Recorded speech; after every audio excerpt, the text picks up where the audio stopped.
Hey, Micro Church, I hope you guys are doing great today and having a fantastic summer so far and staying healthy in the midst of this global pandemic. We're going to continue our series today in Mark chapter 10. So if you have your Bibles, go ahead and go to Mark chapter 10. Have you ever tried to do something that you just couldn't do, like something that was seemed like it was possible, but in the end it was impossible? Maybe it was some weird challenge like stuffing 6 crackers in your face and trying to eat it within a minute, or drink a gallon of milk, or whatever the case may be. I think we've all tried different things that are impossible to do but seem possible to do on the front end. See, when I was a little kid, man, I wanted to be Superman so bad, right? I would climb up on tall things like fences and tall trailers, and I would jump off of them thinking maybe I would be able to fly that time. It never happened, right? And I broke several bones in my body because of it, but I wanted to achieve the impossible, right? I wanted to be able to fly like Superman could. It wasn't the brightest thing, but I tried. And as we look at stuff in our life, right, that is impossible for us to do, I think sometimes we try to convince ourselves, or we try to believe in our minds that we can actually accomplish these things, that we can obtain the unobtainable. And some of those things, you know, we're still trying to convince ourselves of, right? We're still trying to convince ourselves that we can accomplish them, that we can obtain them in our life. And that's what we're going to talk about in Mark chapter 10. Right, over the past 6 weeks, we've been going through the Gospel of Mark, and we've been talking about Jesus as our King. But 2 weeks ago, we made this shift, and we moved from talking about Jesus as our King to his cross, right? The King's cross, to the cross of Christ.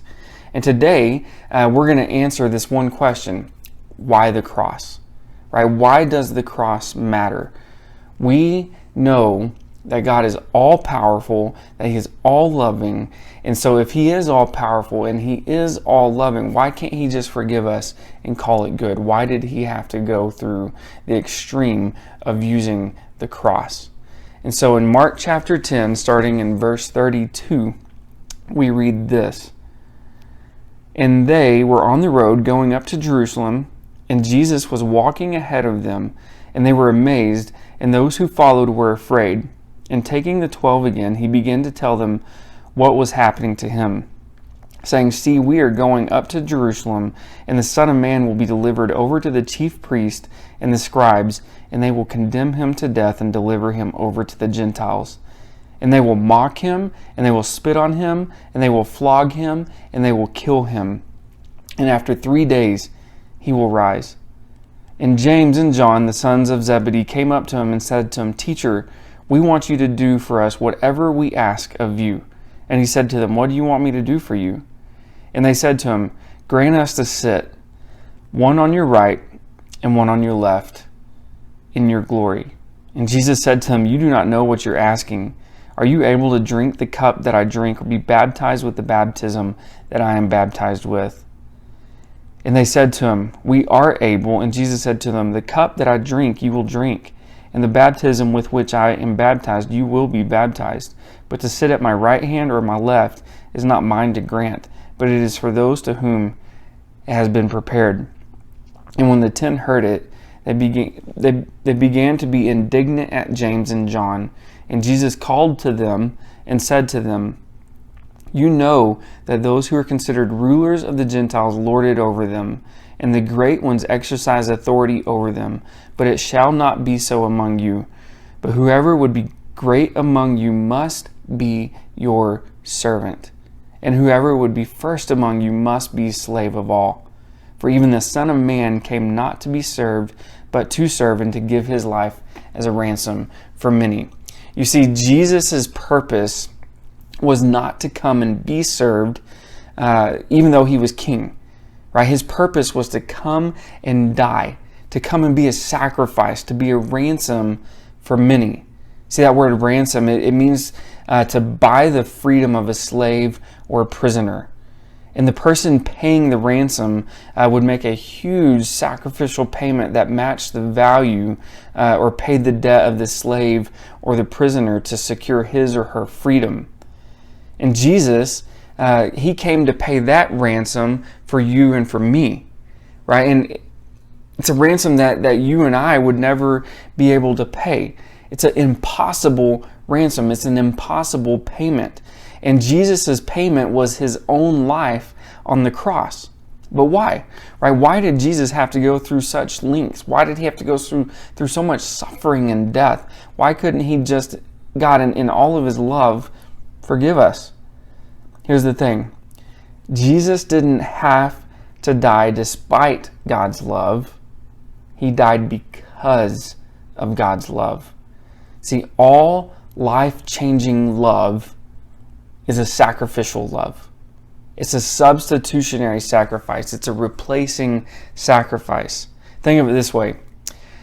Let's say one afternoon you decide to go for a drive, right? And you're out on the highway and you start coming into a town, but you're not really paying attention. And you're cruising along and you're doing 100 miles per hour in a 40 mile per hour zone. I mean, you're hauling tail, right? And all of a sudden you see these red and blue flashing lights behind you, and what does that mean? It means you're busted. And the cop got you on radar, you're done, you're toast. Right? They impound your car, they take you to the courthouse to face the judge. But luckily for you, right, your dad is the judge. And so you think to yourself that you're golden, right? You're going to be off the hook, and you believe he's going to let you off because he's your dad. He loves you. But then you remember this. You remember that your dad is a good judge. He's a just judge. He doesn't condemn the innocent. He persecutes the guilty. And in this case, you're guilty.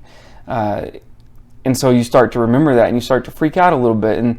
And so now you start to get a little nervous, right? You start sweating and you start breathing heavily because you're not sure what's going to win. You're not sure if your dad's love for you is going to win or if the fact that your dad is a good and just judge is going to win. And so it's hard to know for sure which would win out, right? Initially, you would think that love would win out. But this is your dad's job, right? It's how he puts meat on the table and a roof over his head. It's who your dad is, right? He is good and he is just. And so let me walk you through this scenario that might show you how this could play out. Okay, you start standing before your dad, the judge. He looks at you and asks, is it true? Were you driving 60 miles per hour over the speed limit? And you look at your dad and you say, it's true. I'm guilty as charged. Because you are, right? You can't deny it. He looks at you and he says, that will be a fine of $1,000 and a week in jail.